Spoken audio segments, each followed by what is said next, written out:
This recording is dedicated to all my friends who are 50, pushing 50, or who still can't believe they're somehow over 50. How It Feels to Be 50 by Ellis Parker Butler. To tell you the honest truth, I am obliged to say that if I had not been asked to write these few lines on how it feels to be 50, being 50 wouldn't have meant anything in my young life. Of course, this will be a terrible disappointment to the thousands of people who for 25 years have been counting off the months and days and hours and minutes, saying, "In 21 years more he will be 50, in 10 months more he will be 50, in 8 minutes more he will be 50, and then he will tell us how it feels, and we can absorb the knowledge from his wise old lips, and get ready to feel as we ought to feel when we too are 50. It is a shame to disappoint such a large and intelligent audience, but I am compelled to state that I do not feel like a doddering old wreck, teetering on the edge of the grave. I remember a lovely underwear advertisement that depicted a sort of cradle-to-grave scene, with the toddling youngster at one end of the bridge of life and an aged man at the other end, and men of various progressive underwear ages scattered between. They were all arrayed in nice, comfy underwear, and the bridge over which they were ambling was highest in the middle. It suggested that a man climbs up the bridge of life half his years and then goes down grade until he doesn't need any more underwear, because of circumstances over which he has no control. This bridge of life or hill of life idea, with its 40 years uphill and then 40 years downhill, is pure fake. If life were like that, I would now be writing a sadly introspective farewell ode, telling how I had reached the apex of life's hill, and now saw before me the long slope down into the valley toward the river all must cross. I would ring in something about the setting sun, and the cooing of the turtle doves in the neat little cemetery at the foot of the hill, and then say I was shouldering my heavy pack with hope and resignation for the final weary downhill hike. I would add something about being footsore, about spent talents and honorable grey hairs, and everybody would weep and begin to save up money for a floral funeral wreath for me. The fact is that, except for the almanac, I don't know whether I'm 50 or 20. Judged by the way I feel today, I shall keep right on going uphill until, it may be 1,000 years from now, I come to a jumping-off place.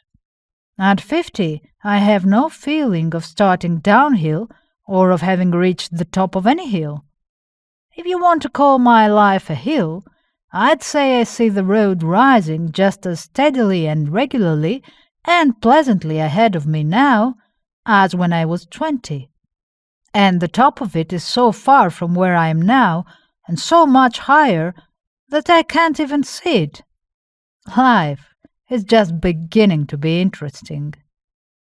At 50, I feel like a young teamster who has just got his skittish colts broken in and is now ready to start out on the real job.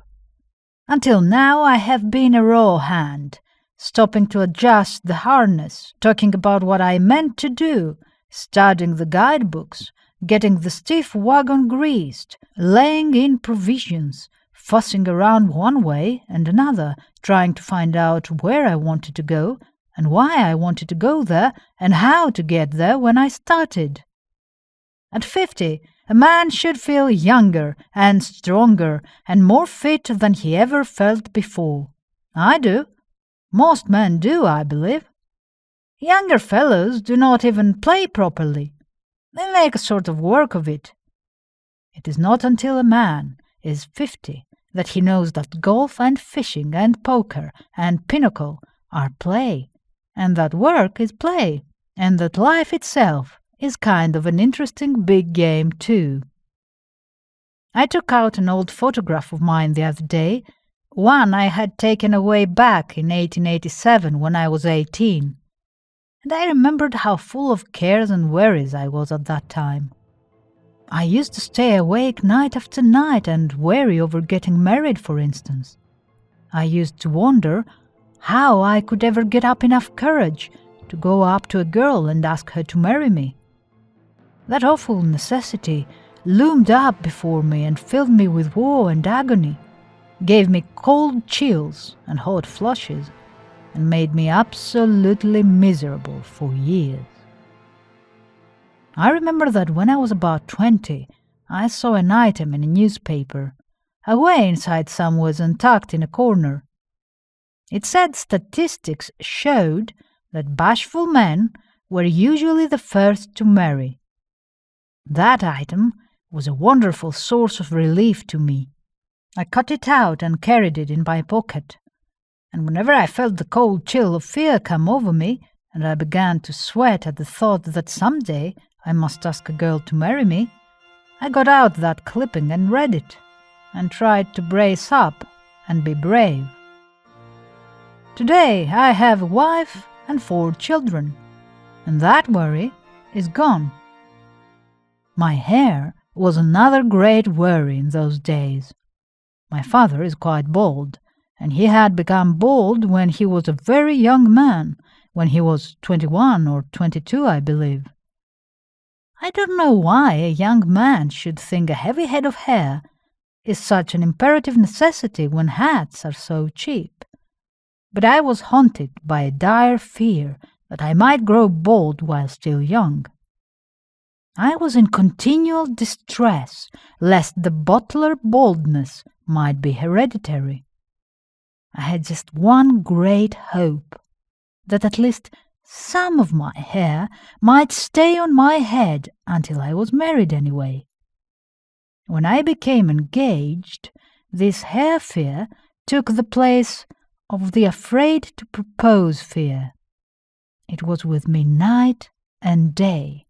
It was a keen, personal agony, the thought that I might have to walk up the church aisle to the music of the wedding march with my bald head shining like a white watermelon almost made me collapse with shame. And the worst of it was that my hair did begin to come out by handfuls. I shed hair like a cat in the springtime. Those were awful days. I saw myself doomed to a life of hairless disgrace and degradation. At 50, I have more hair than a man of that age is expected to have. And I don't care a continental whether it stays or goes. It has worn well. If it goes tomorrow, I can say no matter. It was a good crop while it lasted, and it lasted well. If I become absolutely bald, it will be a good publicity feature, like the late Bill Nye's baldness. I should worry. At 50, the few pains and aches I have are, so to speak, standardized. They are old friends. If they went away, I should miss them. I should not be myself without them. There is one I am especially fond of because I have had it so long. It resides in my tummy. I have had that pain so many years that I have, so to speak, built my character around it, as an oyster builds the beautiful, lustrous pearl around the intruding grain of sand. 40 years ago, I used to howl when that pain came. I used to lie across a chair, or a log, or a hummock of ground and howl when it made remarks. 20 years ago, when that pain gripped me, I used to imagine death was about to end my promising career. Today, I treat it like an old friend when it makes itself felt. It can't fool me. I know its tricks and its manners. I say, hello, hello, here you are again, are you? Welcome home, old top. Sorry I can't give you more attention, but I've got such a lot to do. Just hang around until you get ready to go, old sport, and make yourself comfortable. At 50, my general health is better than it ever was. I have shaken off a bilious headache that was the curse of my youthful days. Proper eyeglasses have corrected an astigmatism that gave me other headaches 20 years ago. With the same glasses, I can see as well now as I ever did. My appetite is as good as it ever was. I enjoy everything in life more than I ever did. I am more sure of myself. I know what I can do, and I am not afraid to do it. At 50, a young man should have just about completed his preparations to begin to live his real life. There are some precocious young fellows who get their growth by the time they're 45, but I'm not one of them. There are some few prodigies who do worthwhile living before 40, but there are not many of them. At 50, a man begins to live the worthwhile life of a man, as distinguished from his life as a mere animal. At 50, he should have his family pretty well built up and complete, his experimental crops sown, and be ready to do his work and to enjoy his life in a hearty, unafraid, efficient manner. Without checking up the items carefully and without claiming that some things done by the youngsters are not worth keeping, I venture to say the world would be surprised to find how much of its best in literature, art, the drama, mechanical inventions, and so on, would remain if everything done by men and women under 50 were eliminated. At 50, a man is just about mature in this climate, and he is not a tomato. He does not decay as soon as he is ripe. He stays ripe and sound for many years, and each of his years beyond 50 should be worth 5 or 10 of his earlier unripe years. To the young fellow of 25, it may seem that the man of 50 is an aged and doddering wreck who must have the thought of death constantly in his mind. I'll venture to say, judging by myself, that except when the life insurance man comes around with his propaganda, the man of 50 never thinks of death at all. Why should he? Personally, I worried a great deal more about life insurance and what style of coffin I'd like when I was 21 than I do now. Now I carry all the life insurance I can afford as a plain business proposition and let it go at that. When I was 21, I worried about dying at some untimely age and leaving someone or other to starve to death as per the prospectus. Well, I have become skeptical about people starving to death. I've never yet seen anyone do it. I mention this death business because I'm trying to imagine what a young fellow believes a man of 50 thinks of.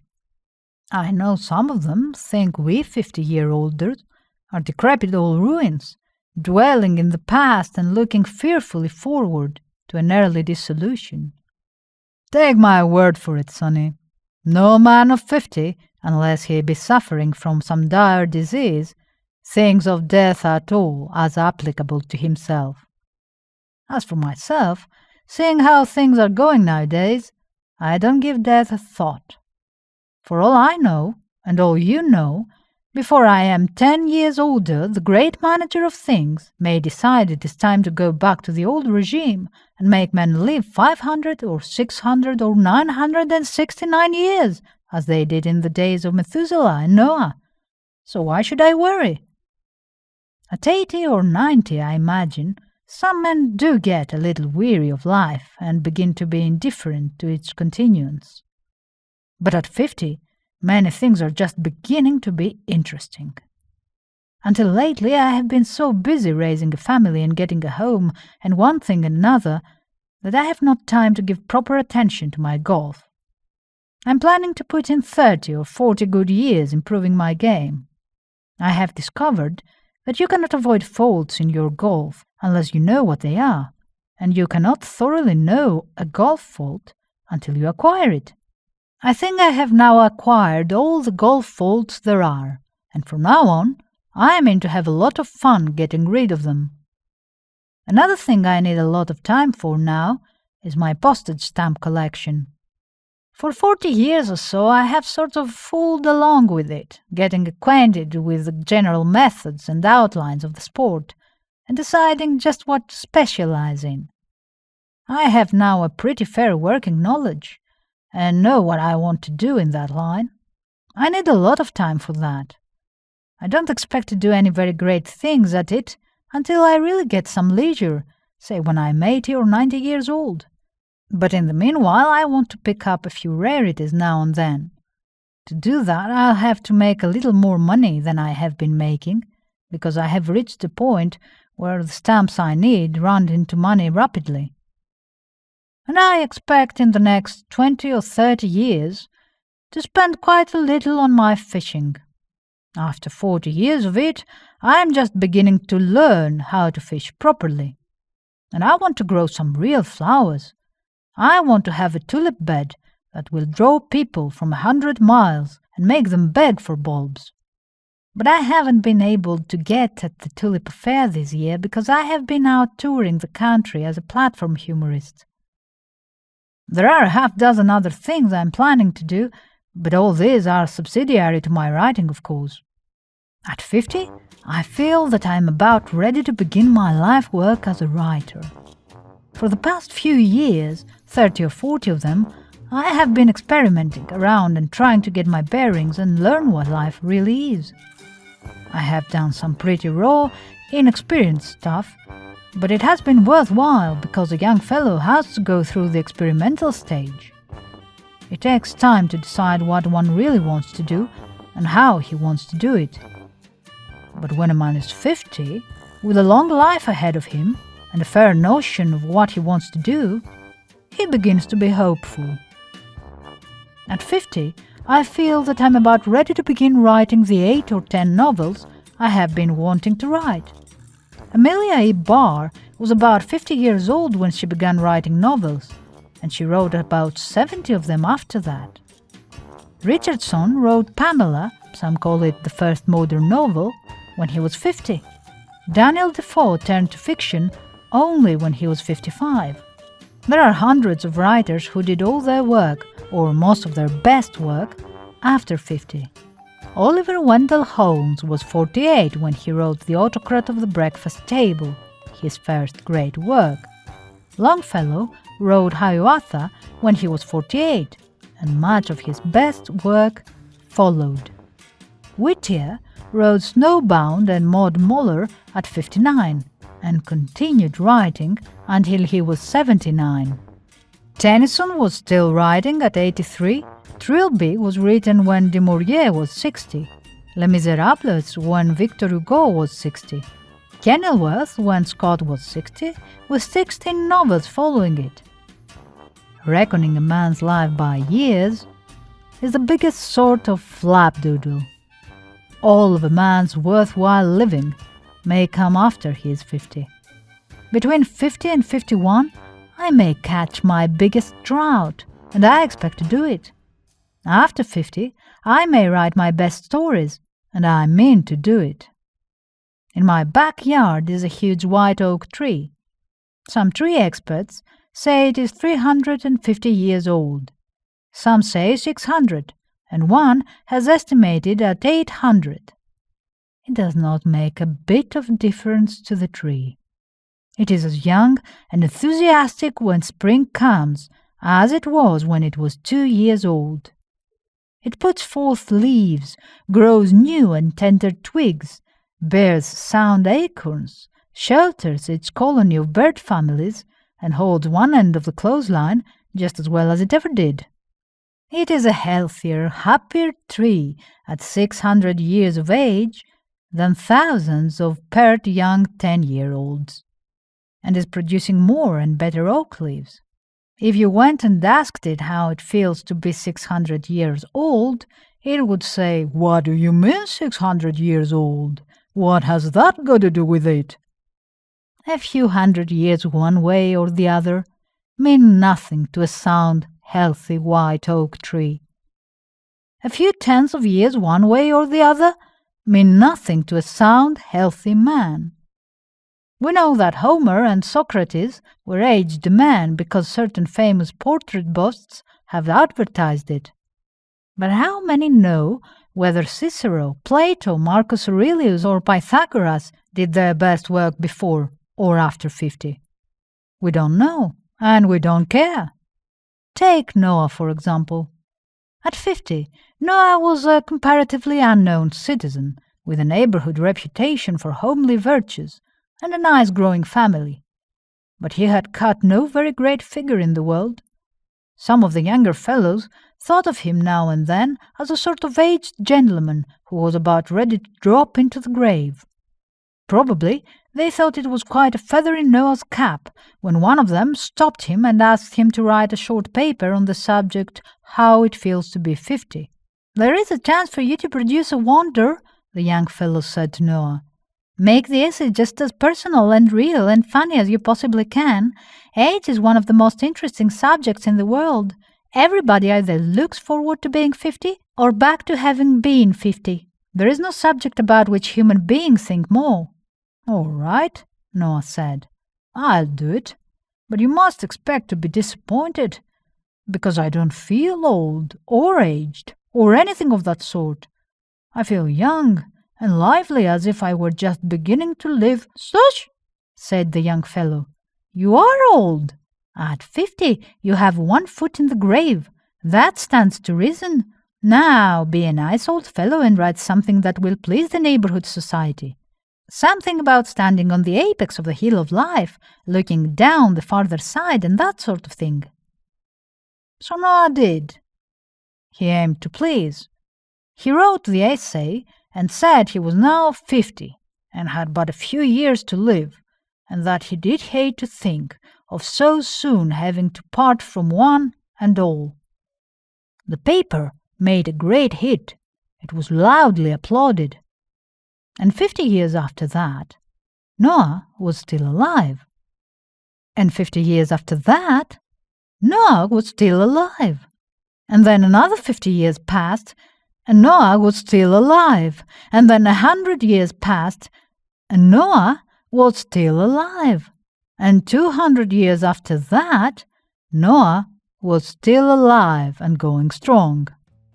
And it wasn't until 100 years after that Noah made the big hit of his life by gathering his folks and his livestock into the ark. He was 600 years, 2 months, and 17 days old when the big rain began that was to make him famous. You can read that in Genesis 7th chapter, 11th verse. That was just 550 years, 2 months, and 17 days after the young fellow asked Noah to write how it felt to be an old man of 50 starting on the downward path. I think we should all take Noah as a model and keep a young heart and an eager, forward-looking spirit until we are at least 600 years, 2 months, and 17 days old. Our 40 days of glory and greatness and good service may come long after we're 50, 550 years after, for all we know. I like Noah. He had no surrender in him. Old at 50, he considered himself a mere baby at 50. At 600, he was just getting into the proper stride. He was just ripe to tackle a big job like the flood. Chapter 9, verse 28. And Noah lived after the flood 350 years. Verse 29. And all the days of Noah were 950 years, and he died. It was about time he died. 950 years ought to satisfy any man. In my family, barring accidents and diseases, we live to be 90 or 96. And I ask you frankly how you can expect me to fret and worry and be agedly philosophical when I am still only a young tart of 50. It's too much to ask of me. At 50, I feel myself just reaching my full powers, mentally and physically, capable of more work and better work, more play and better play, and with so many years of work and play ahead of me that I never so much as think of my age or of being my age. I am keen and eager to get right at the next job I have on hand, and to make it a better piece of work than any I have ever done. The great expectations are not all on the younger side of 50, but the great satisfactions are nearly all on the onward side of it. Life is not an up one side, down the other side hill. It is a long, winding road, good all the way, and the freshest, brightest flowers and the sweetest, solidest fruit usually grow beyond the 50-year milepost. At 20, my life was a feverish adventure. At 30, it was a problem. At 40, it was a labor. At 50, it is a joyful journey, well begun. The end.